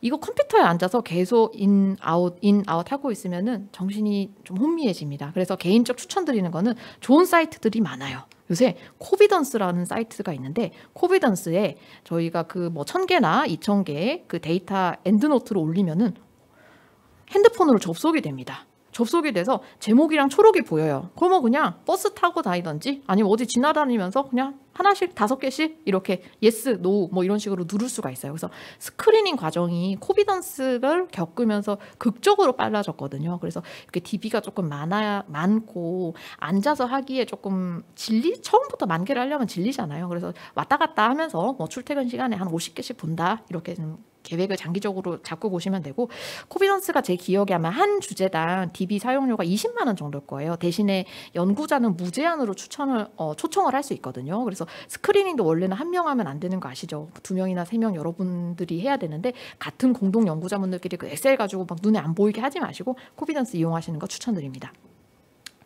메타 분석은 메소돌로지가 핵심인데 이 메소돌로지는 사실 제일 FM이라고 할 수 있죠. 고대 한국 코크란에서 하는 수업이 있습니다. 요건 아마 4월 달에 했던 것 같은데 체계적 문헌 고찰, 논문 출간 워크샵이라는 게 있고 토요일과 이거 잘못 썼다. 토요일, 일요일이 아니고요. 금요일, 토요일입니다. 금요일, 토요일에 이틀간 오전 9시부터 저녁 5시까지 이틀을 꼬박 수업을 합니다. 정말 대학생으로 돌아간 기분을 느낄 수가 있어요. 고대 캠퍼스에서 하더라고요. 그리고 메타 분석의 통계 관련해서는 이 2가지 책을 추천을 드리는데 김지영 선생님께서 쓰신 메타 분석이라는 책이 있고요. 그다음에 보통 이 메타 분석이 나중에 프로그램이 나오는데 제일 많이 쓰는 프로그램이 죄송합니다. 좀 이따 얘기를 드릴게요. 그리고 아무튼 그 기본 프로그램이 한계가 있거든요. 그래서 결국 R 프로그램이라는 걸 넘어갈 수밖에 없는데 메타에서 가장 많이 쓰이는 R 프로그램 코드를 정리해 놓은 책이라서 갖고만 계셔도 나중에 써먹을 때가 많습니다. 메타 분석 레지스트레이션, 아까 전향적 연구 레지스트레이션처럼 메타도 레지스트레이션이 있습니다. 어디냐면 프로스페로라는 사이트고요. 보시면 뭐 유니버시티 오브 요크대인가 거기서 이제 관리를 하고요. 그리고 등록 여부에 따라서 임팩트 팩터가 1, 2점 정도는 차이가 납니다. 마찬가지로 더 좋은 연구로 인정받을 수 있고 영어로 쓰는데 여기는 클리니컬 트라이얼 GOB처럼 그렇게 빡세지는 않아요. 다만 느려요. 그래서 뭐 처음에 등록을 했는데 막 2달까지도 연락이 없을 때 있고 그렇거든요. 그래서 그때는 빨리빨리 이제 그쪽에다 메일을 보내시면 좀 해주시는 편이고, 이게 좀 주의를 해야 될 게 프로스페로에 너무 일찍 내 주제를 올리게 되면 소위 얘기하는 주제 도용이 가끔 일어나는 경우가 있다고 합니다. 그래서 퍼블리케이션이란 게 딱 그 시기를 좀 조율을 해서 적절할 때, 그러니까 내가 지금 이제 요거 낼 때고 지금은 올려도 다른데 주제는 안 뺏기겠다라고 하는 그 시점쯤에 등록하시는 게 좋습니다. 메타 분석 통계는 여러 가지 이용을 했는데 아까 이게 얘기 드렸던 그 리뷰 매니저가 가장 기본적으로 사용되는 프로그램입니다. 리뷰 매니저는 사실 예쁘게 그래프도 나오고 많이 좋은데요. 뭐 한 군에서의 유병률이라든지 발병률 이런 거는 기능은 또 없어요. 그래서 그때는 결국 또 R이나 뭐 이런 걸 넘어가야 되는데 저는 R 코드 정말 못 씁니다. 그래서 렉스라는 프로그램을 이용하시는 거를 추천을 드리고요. 렉스는 참 저희 회사 이 광고할 시간에 없는데 남의 회사 광고가 참 마음이 아프지만 렉스라고 엑셀에 바로 R 프로그램을 클릭하면 결과를 뽑아줄 수 있는 아주 좋은 프로그램이 있어요. 그래서 엑셀을 쓰면서 바로 메뉴바처럼 해서 메타 분석 결과를 쉽게 내줄 수 있고 그래프도 다 예쁘게 나오거든요. 그래서 그거 이용하시는 걸 추천을 드리고요. CMA라고 컴프리헨시브 메타 아나리시스 소프트웨어 있는데 비싸고 기능이 그렇게 많지는 않은 것 같아서 초보자들 쓰기에는 좋은 것 같지는 않습니다. 자, 빅데이터 연구입니다. 빅데이터는 참 요새의 화두죠. 앞서 얘기 드린 메타가 몇 년 전에 조금 확 뜨다가 요새는 조금 잠잠한 반면 빅데이터는 요새 확실히 좀 많이 되는 것 같고 소위 임팩트 팩터 높은 저널들에 많이 실리는 것 같습니다. 회사에도 요새 통계는 거의 빅데이터 문의가 많이 오시는 것 같아요. 개인적 생각에 빅데이터 연구의 3가지 허들은 이겁니다. 맞춤형 DB의 그 연구 기간, 그 다음에 누가 가서 분석을 할 건가. 왜냐하면 그 DB를 가야 돼요. 센터에 가야 돼. 명동이라든지 뭐 원주라든지 직접 가야 되고 비용 이렇게 3가지가 허들이고요. 연구 기간은 조금 넉넉하게 잡고 하셔야 되는 게 맞춤형 DB든 뭐 이런 거 거의 6개월 걸립니다. 한 연구자가 신청하면요. 그리고 DB가 구축이 돼도 내가 분석받는 컴퓨터 배정받는데 또 한 달이 걸려요. 그래서 한 6, 7개월 까먹을 때쯤 구축됐다고 연락 옵니다. 그다음 분석연구원이 이게 아무래도 정말 말 그대로 빅데이터라 보니까 별 상황이 다 생겨요. 뭐 예를 들면 나는 당뇨 환자를 하겠다 생각을 했는데 이 환자는 당뇨약을 3일 먹다 끊었는데 당뇨로 인정해요 안 해요? 내지는 뭐 이 환자 여기 있다 일로 이사 갔는데 그럼 뭐 지역은 어떤 식으로 할 거예요? 각종이 생깁니다. 그래서 가급적 처음 빅데이터 연구하시는 거면은 통계 선생님이 빅데이터 쪽에 경험이 있으신 분으로 하면은 그런 방향을 좀 잘 잡아주시기 때문에 그걸 추천드리고요. 연구 비용은 DB 이용료는 한 달에 한 35만 원 정도 연구는, 그리고 분석 비용이 현재까지는 수백만 원 정도를 좀 받는 것 같습니다. 시장 분위기가. 그래서 학회에서 요새 또 이런 빅데이터 같은 데 관심이 많기 때문에 학회에서 하는 연구비 그 사업 같은 게 있으면 적극 지원하셔서 받아보시는 걸 추천드립니다. 자, 심평원과 공단에는 다음과 같은 4가지 DB가 있습니다. 그 PPT는 제가 참 심혈을 기울여 만들어 온 거라서 사진을 좀 찍어 두시는 게 좋을 것 같고요. 어려워요. 한 심평원을 해야 되나? 공단을 해야 되나? 심평원 중에서 표본도 있고 맞춤형인데 뭐를 해야 되지? 이런 차이점들이 있습니다. 그러니까 예를 들어 내가 프리밸런스를 볼 건가? 인시던스를 볼 건가? 사망이 필요한 데이터인가? 사망이 필요하지 않은 데이터인가? 약물이 필요한가? 약물이 필요하지 않은가에 따라서 장단점이 있어요. 그래서 요거는 사진 찍어 놓으시고 나중에 이제 빅데이터 연구하실 때 내 연구랑 가장 맞는 세팅을 신청을 하시면 됩니다. 자, 그러면 초보가 하기에 유리한 빅데이터 연구를 얘기를 드리면 제일 쉬운 거는 사실은 역학입니다. 에피데미올로지고요. 그래서 데피니션이 쉽고 정확한 질환 위주로 하시면 좋고, 특히나 이제 뭐 희귀 질환이나 아니면 드문 질환, 뭐 발병이나 아니면 어떤 아웃컴이 잘 안 나오는 질환일수록 빅데이터밖에 답이 없어요. 코호트나 아니면은 뭐 몇 개 그렇게 하스피탈 스터디에서는 안 나오거든요.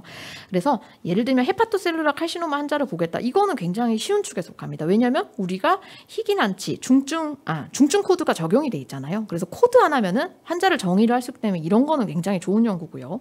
리버 앱세스 연구를 하겠다. 리버 앱세스는 코드가 하나밖에 없거든요. 그래서 그 코드 있는 환자, 임상적으로 그리고 항생제를 썼던 환자, 뭐 이렇게 하면 정의가 쉬우니까 조작적 정의라고 얘기를 합니다. 다이아비티스, 당뇨 환자를 뽑겠다. 여기서부터는 조금 어려워집니다. 과연 당뇨를 진단명만 들어간 사람을 당뇨로 인정할 것인가? 아니면 진단명 플러스 약을 먹은 사람까지를 당뇨로 할 것인가? 진단명이 외래해서 한 번만 들어간 사람은 과연 당뇨로 인정할 것인가? 이런 조금 고민들이 있고요. 커먼 콜드 이런 거는 이제 빅데이터로 못합니다. 왜냐하면 뭐 진단명도 할 수가 없고 약물 복용용도 특수한 약물이 없기 때문에 그렇습니다.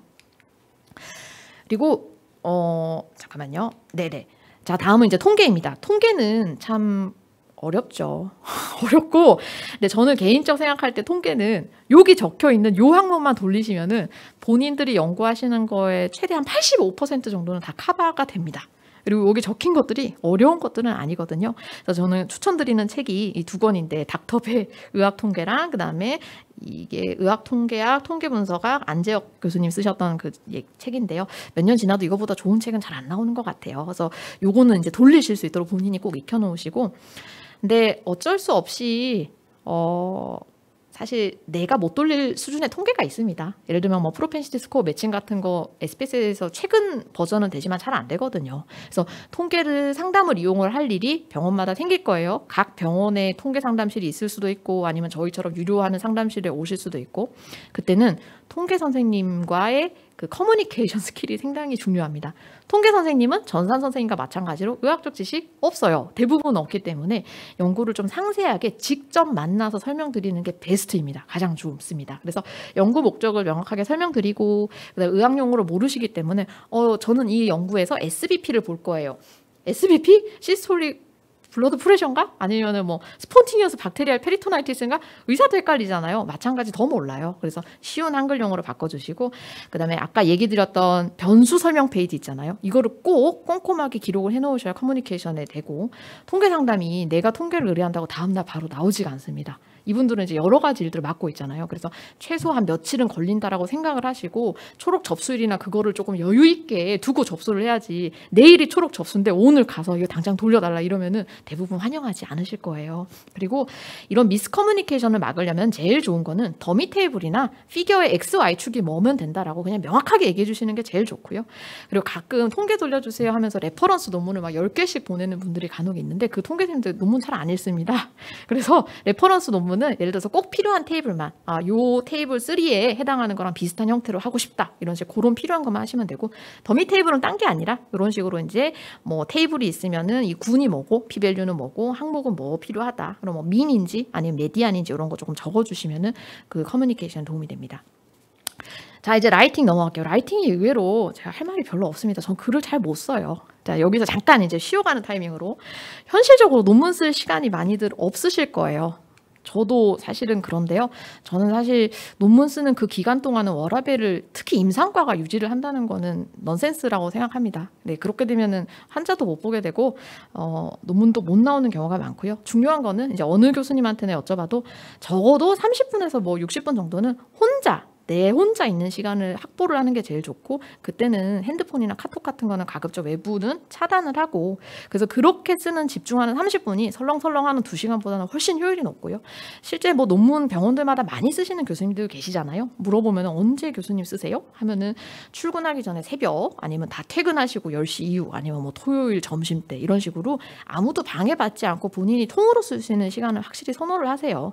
그리고 논문을 항상 쓰기 싫은 게 맞기 때문에 이걸 습관으로 만드는 게 좋습니다.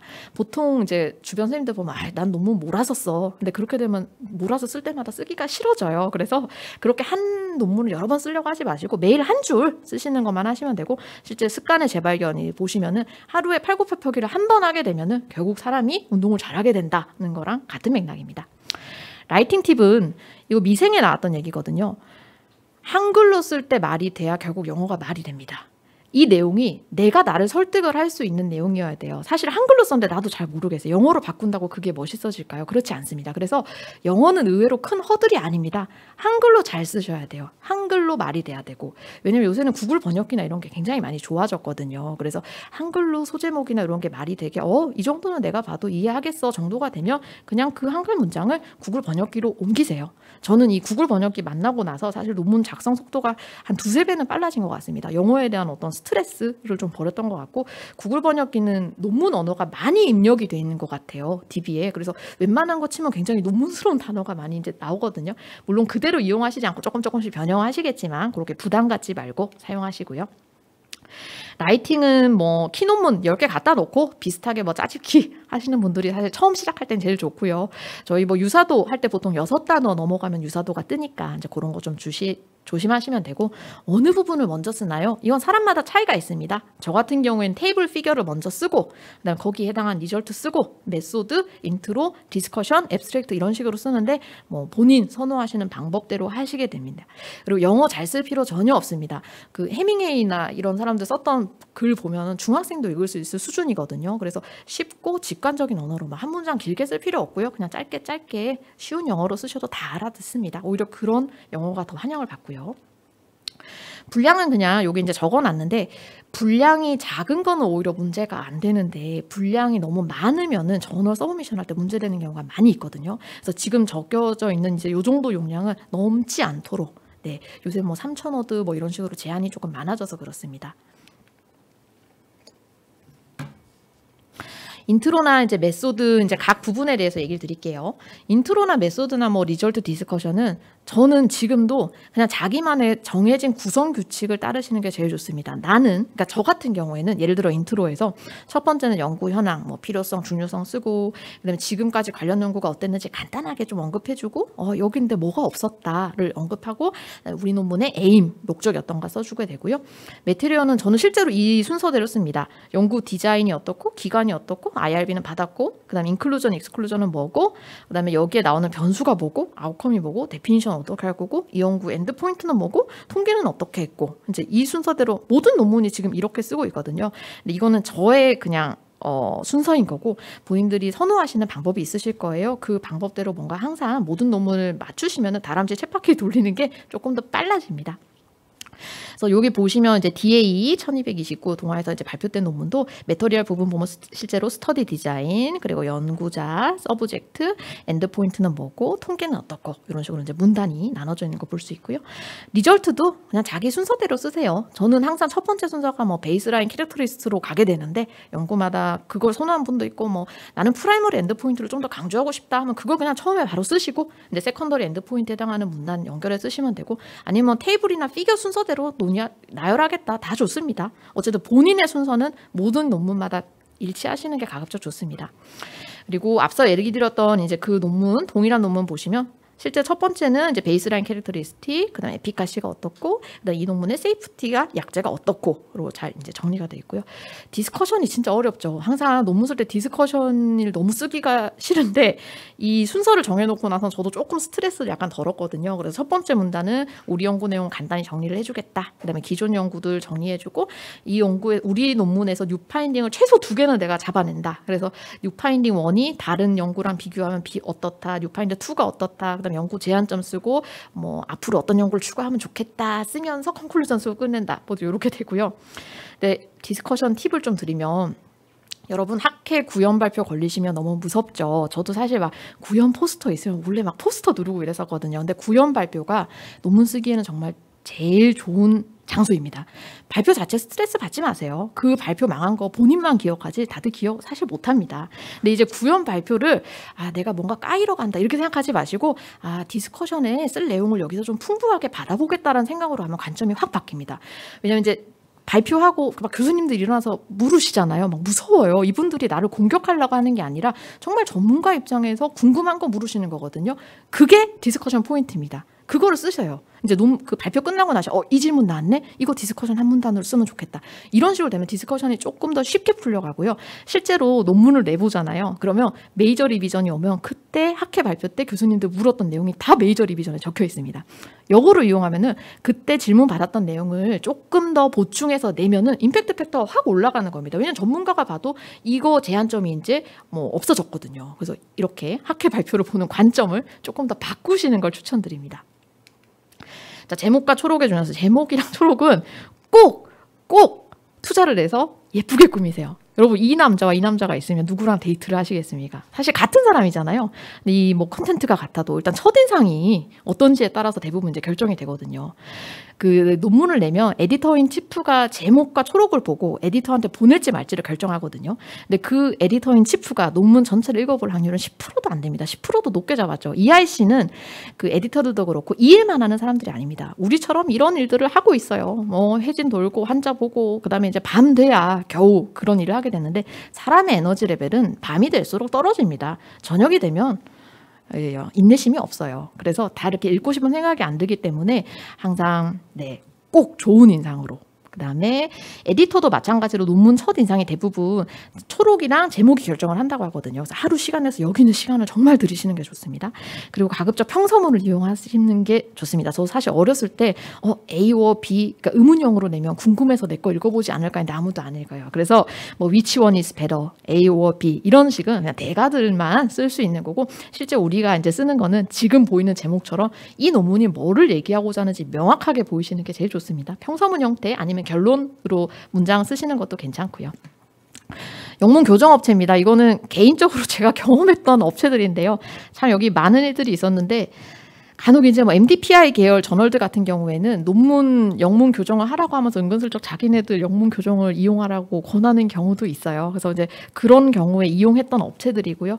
개인적인 경험은 퀄리티로만 봤을 때는 저 뒤쪽에 있는 세 개. 저희 회사도 선생님 되게 잘 하시는데 텍스트 체크랑 바이오메드, 프루프 리딩이라는 데가 되게 마음에 들었습니다. 저는 물론 뭐 번역자 따라 좀 차이는 있지만요. 근데 확실히 가격은 조금 있기 때문에 이런 거 이제 감안하셔서 정하시면 될 것 같고요. 요새 아이텐티케이터 유사도 그 개념이 많이 높아진 것 같아요. 그래서 과거에 그런 의뢰가 뭐 작년에 시작할 땐 많이 없었는데 최근에는 유사도가 좀 높은데 이 논문 유사도를 좀 낮춰줄 수 없냐는 식의 의뢰가 상당히 많이 왔었습니다. 그리고 한 30% 미만은 떨어져야 안전하다고 돼 있고 심지어 어떤 논문은 유사도가 높아서 아예 서브미션 자체를 안 받아주는 데도 있더라고요. 그래서 이런 거는 만약에 유사도 때문에 떨어지면은 그냥 저희 업체 같은 전문 업체에다가 유사도 떨어뜨리게 말을 좀 바꿔달라고 의뢰 맡기시는 거를 추천을 드립니다. 자, 저널 고르기. 논문을 잘 썼어요. 이걸 이제 좋은데 되면 좋잖아요. 근데 어디 저널을 낼까 항상 이제 생각을 하게 되는데 결국 그 저널에서 실릴 논문을 선택하는 기준은 내가 이 논문을 실면 인용이 많이 될까입니다. 요새 임팩트 팩터 전쟁이거든요. 그래서 인용이 많이 될 만한 논문을 결국 실게 되고 그래서 내 논문이 어디에 실리면 인용이 가장 많이 될 것인가를 조금 생각을 하시면 좋습니다. 대부분 탑다운 방식을 선호하죠. 그래서 높은 데 내고 떨어지고 막 한 평균적으로 5-6번은 떨어지는 것 같아요. 네, 다만 이제 MDPI 계열 같은 경우에는 심사도 되게 빨리 돼서 참 좋긴 한데 리비전 기한이 굉장히 빡셉니다. 1주 정도 대부분 주는 것 같고요. 좀 연장해 주세요. 그러면 뭐 3주, 4주 더 안 해줘요. 그래서 MDPI 될 때는 반드시 그 이후에 스케줄을 막 뭐 휴가가 있다든지 그렇게 되면 정말 꼬이게 되거든요. 이런 거 좀 고려해 주시면 되고 리뷰 없이 정말 이미디어트 리젝. 저 막 3시간 만에 리젝돼서 날라온 적이 있는데 화가 많이 납니다. 그때는 그냥 욕하고 그냥 다음 전화 바로 내시면 되고요. 근데 리젝 되더라도 고맙게 좀 리뷰가 돼서 오는 경우가 있어요. 물론 화가 나긴 마찬가지입니다. 그래도 그분들 되게 고맙게 리뷰를 해주신 거예요. 그래서 하루 이틀은 그냥 덮어두시고 보지 마세요. 이틀 있다가 마음이 화가 좀 가라앉으면 이게 좀 부족했구나. 그래서 그 부분을 보충을 해서 다음 전화를 내면 굉장히 수월하게 넘어가는 거를 겪으실 수 있습니다. 어떤 저널에 내야 될지 잘 모르시면 최근에 이제 이런 것들이 있어요. 스프링거나 아니면은 뭐 엘세비어에서 제목과 초록을 입력하면은 추천 저널이 뜹니다. 그리고 저희 회사에서도 이제 저널 파인더 비슷한 거를 만들었는데 한 요거 3개 정도 돌려서 공통적으로 추천되는 저널이 있으면 그 저널이 조금 나랑 스콥이 맞구나 생각하셔서 제출하시면 되겠습니다. 이것도 개인적인 의견입니다. 저널 포매팅 변경하는 게 전 너무 스트레스예요. 이 보시면 뭐 자마도 그렇고 뭐 란셋도 그렇고 저널들마다 너무 형식이 많은데 이거 수기로 다 하고 있거든요. 그래서 지금 회사에서 프로그램 만들고 있는 게 A 저널 논문을 딱 넣으면 A 저널 내용이 B 저널로 바뀌어서 한 5분 안 되지 한 1분 만에 팍 뜨도록 하는 프로그램 만들고 있는데 참 이게 뜨면 논문 서브미션 할 맛이 날 것 같습니다. 이것도 이제 좋은 소식 생기면은 알려드리겠습니다. 자, 그리고 하나의 문제. 저널 제출 시에 누구 아이디로 제출하는가 이거 가끔 헷갈리시는 분들이 있는데요. 그 서브미션 시스템이 여러 개가 있는데 에디토리얼 매니저 시스템이라는 게 있어요. 최근에 제일 많이 쓰는 시스템인데 이거 보시면은 이렇게 적힌 거 웰컴 투 에디토리얼 매니저 이 적힌 거는 이 시스템은 꼭 교신 저자 이름으로 서브미션을 해야 됩니다. 만약 1저자 이름으로 하게 되면 맨 마지막 화면에서 권한이 교신 저자에게 넘어갑니다 라는 게 뜨고 이제 1저자 아이디로 들어가면 파일이나 그 내용이 다 안 보이게 돼요. 반면 스칼라1이나 아니면 MDPI 계열은 그냥 1저자 아이디로도 올릴 수 있기 때문에 이런 거는 굳이 뭐 교신 저자 그 계정을 묻지 않으셔도 될 것 같고요. 메이저 리비전입니다. 이제 거의 다 왔죠. 여러분 졸지 마시고 힘내세요. 메이저 리비전. 대부분 논문 쓰고 한 1년쯤 되면 한 6번쯤 떨어지고 나면 7번째쯤에 한번 고쳐봐 하면서 A4 한 5장이 날라옵니다. 아 이거 어떻게 고치나. 근데 리비전 내용이 길면은 그만큼 꼼꼼하게 봐준 거고 이거를 고쳐서라도 싫겠다는 의지가 강한 거예요. 그래서 리비전이 길면 화내지 마시고 아 열심히 해보자 라는 생각으로 좀 관점 바꾸시고 무조건 공손하게 작성을 해야 됩니다. 저도 사실 이 에디터나 아니면 리뷰어 역할을 몇 번 했는데요. 사람이에요. 그분들도. 그래서 감정을 상하게 너가 막 가끔 막 격렬하게 반발하시는 저자들이 있어요. 막 말도 안 됩니다. 저는 동의하지 않습니다. 이런 식으로 쓰게 되면은 인상이 뒤에 아무리 열심히 하게 돼도 안 좋아지거든요. 그래서 감정 상하게 하는 거는 금기고 만약에 동의가 되지 않으면 쿠션 언어 같은 거를 좀 써주세요. 아유 너무 맞고 동의하는 바이나 뭐 이런 관점에서는 조금 이럴 수 있지 않을까라는 식으로 쿠션 언어 써주시고 추가 분석을 하라고 가끔 요구하실 때가 있는데 어렵죠. 1년 지난 거 다시 또 열어서 보기도 어려운데 말로 때우려고 하시면 100점 100패입니다. 가급적 추가 분석 하라는 거 있으면 힘드셔도 하세요. 힘들어도 그냥 꺼내서 하시면 되고 그리고 이때는 시간이 부족하면 리비전 기한을 늘려달라고 꼭 얘기를 하시면 되고요. 만약에 이 추가 분석이 안 될 것 같으면 이런 걸로 안 된다. 그러니까 뭐 빅데이터 같은 경우에 저희 갑자기 막 AST, ALT 값을 내라는 시기가 있었어요. 그러면 AST, ALT는 뭐 그 공단 연구에서는 제공하지 않는다라는 식으로 좀 써주는 게 좋고 중국 리뷰어들이 요새 가끔 그러는데 자기가 썼던 논문을 레퍼런스로 넣어달라고 노골적으로 요구를 하는 경우가 있습니다. 넣어주세요. 네, 넣어주면 실어주시겠다는데. 네. 그리고 가급적이면 리뷰어 의견에 동의하시는 게 좋고요. 리뷰어가 보통은 자기 방향이 있거든요. 그 방향에 수긍하시는 게 좋은데 만약에 자기는 다른 의견을 제시를 하고 싶으시면은 최대한 에비던스를 내세워야 돼요. 그냥 자기 썰 풀시면 안 되고 뭐 펀메드의 과거 자료가 어땠고 레퍼런스를 풍부하게 얘기를 하셔서 이런 다른 의견도 있을 수 있다는 식으로 하시면 되고. 자 이제 논문 정리를 해보면 재능이 있어야 논문 쓰는 거다라고 처음에 전공이나 전임의 시절에 제가 생각했던 거는 절대 아닙니다. 그리고 결국 열정의 배실이라는 책을 제가 참 좋아하는 책인데요. 내용 보시면 어느 분야든 결국 오래 버티는 사람이 이깁니다. 주식도 마찬가지일 거고요.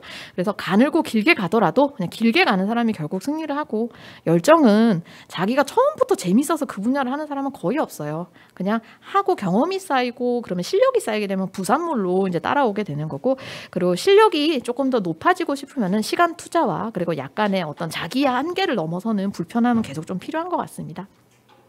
제가 깜짝 놀랐던 게 저는 이병헌 배우님 굉장히 연기를 잘하셔서 이제 악마의 재능이라고까지 아무튼 생각을 했었는데 그분이 나무위키를 들어가 보니까 어떤 감독한테 신인 때 굉장히 욕을 먹어서 그때 막 충격을 많이 받아서 정말 죽자 살자 연기를 연습했다고 하시더라고요.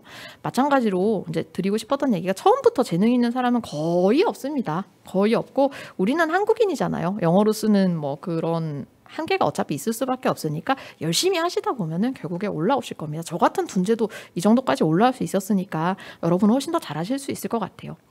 자 그리고 간혹 이제 저희 주니어 쌤들끼리 만나면 이 얘기를 합니다. 아유, 우리 애들은 논문을 안 써요. 뭐 전임이 애들도 그렇고 전공 애들도 논문을 안 써요. 프로그램 보시면요. 제가 막 의욕이 넘쳤을 때 전공의들을 불러서 이런 강의를 했어요. 얘들아 내가 하나하나 다 가르쳐 줄게. 들으러 와. 애들이 와요. 들으러 오는데 와서 듣다가 자기들도 막 졸고 그래요. 그리고 이제 논문 실제 쓸 시간이 없어서 근데 사실 논문 쓰기 싫어하는 현상은 취직이나 이 시험이랑 생존이랑 관련된 일이 아니면 일반적인 현상입니다. 여러분 이게 뭐 매슬로우의 그 욕구, 그 사다리라고 얘기를 하는데요. 잠이나 아니면 먹는 게 해결이 안 되는 사람한테 저 위에 있는 자아 실현의 욕구, 논문에 해결되는 거를 얘기를 한다고 아무리 해도 되지 않거든요. 그래서 충분한 보상을 이제 해줘야 되는데 거기에 해당하는 보상이 혼내는 것보다는 가급적이면은 칭찬 90 플러스 10 지적이 훨씬 더 대부분의 아이들은 효과적인 것 같고요. 그리고 이제 논문 관련한 뭐 여러 가지 상들이 있어요. 전공의들이 일저자일 때 뭐 이런 논문 상도 있고, 그 다음에 상금을 주는 경우도 있으면 아낌없이 받도록 지원을 해주세요. 그런 거 이제 한번 하고 나면은 또 자신감이 생기고 또 관심 생겨서 더 열심히 하게 돼서 궁극적으로는 선순환이라고 생각을 합니다. 그리고 저처럼 혹시 창업이 관심이 있으신 선생님들이 계시다면 대학병원은 창업할 때 지분의 일부를 병원이나 학교가 가져갑니다. 저희 병원은 몇 프로였더라? 아무튼 기억이 안 나. 20% 조금 넘었던 것 같고 이제 모 병원이나 모 학교는 50% 가까이 지분을 요구를 하기도 합니다. 사실 이게 어쩔 수 없는 게 제가 이제 오너가 되다 보니까 직원이 딴짓을 하면 그만큼 우리 회사 일을 안 하는 거잖아요. 어쩔 수 없는 거예요. 이만큼 이제 그 보증을 받는 거라 생각하시면 되고요. 네, 다만 요새는 의료인의 창업에 대해서 그 어느 때보다 조금 호의적인 분위기인 것 같기는 합니다. 그리고 도와주는 게 이제 뭐 중소기업청, 한국보건산업진흥원, 의료기기 산업 등등 여러 군데가 있고요. 저 같은 경우는 작년에 이제 중소기업청에서 예비 창업 패키지라는 걸 했었는데 굉장히 아이템이 구렸는데도 불구하고 이제 선정이 된 거 보면은 이런 식으로 조금 좋게 봐주신 게 아닌가 생각이 됩니다. 네, 이상 경청해 주셔서 감사드리고요. 질문은 제가 드리는데 그리고 혹시라도 뭐 여기서 질문 답변 드리기 어려운 거 있으면은 이메일이나 아니면 저희 회사 홈페이지 등으로 연락 주시면 최대한 열심히 답변 드리겠습니다. 감사합니다.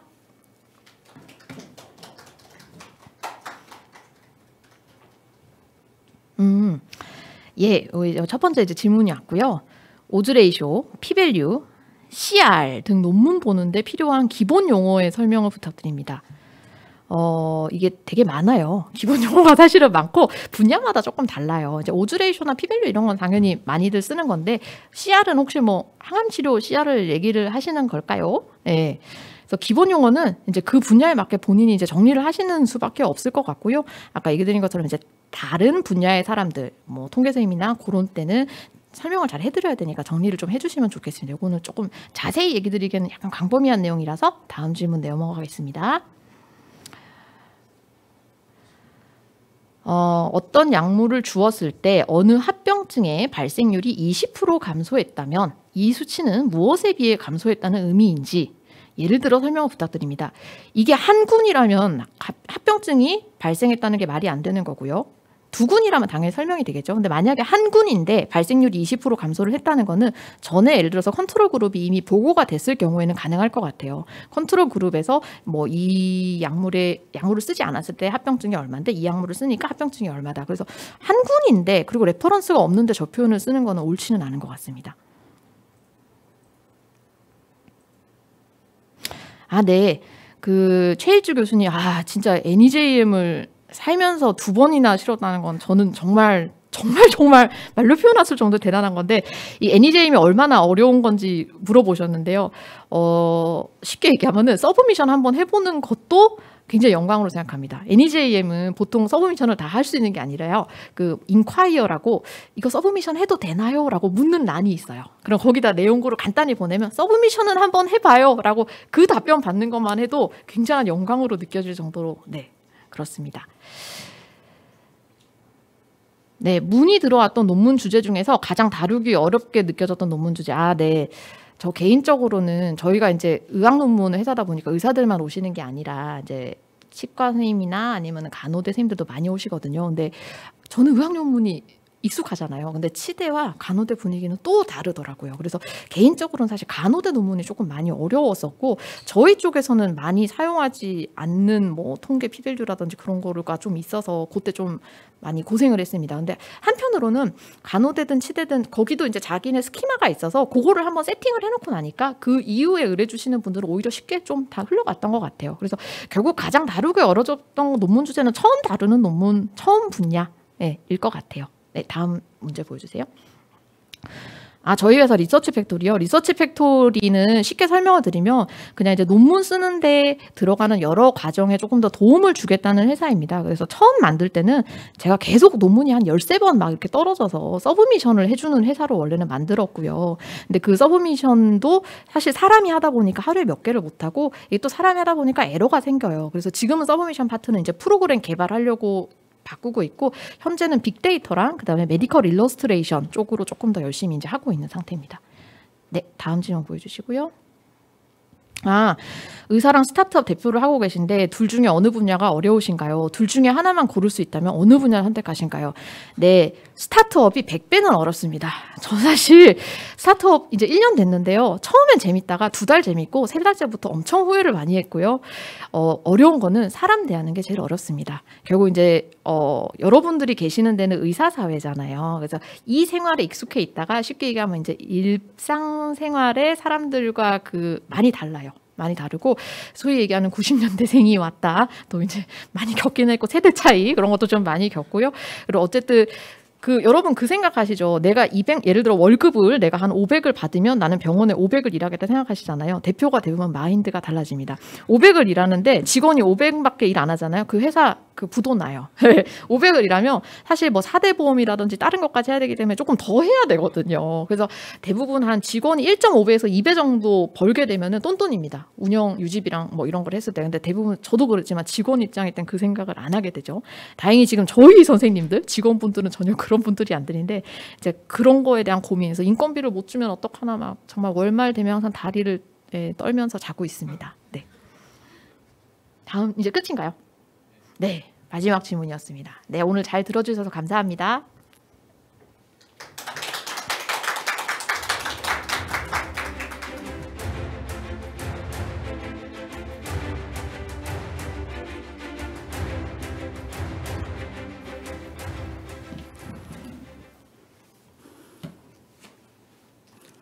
네, KDW 2021 2일차 강의가 모두 종료되었습니다. 내일 저녁 7시에는 채널1에서 하이퍼텐션 토크쇼 별이 빛나는 밤에가, 그리고 채널2에서는 유방암과 골다공증에 대한 강의가 진행될 예정입니다. 오늘처럼 많은 선생님들의 관심과 참여 부탁드리겠습니다. 감사합니다.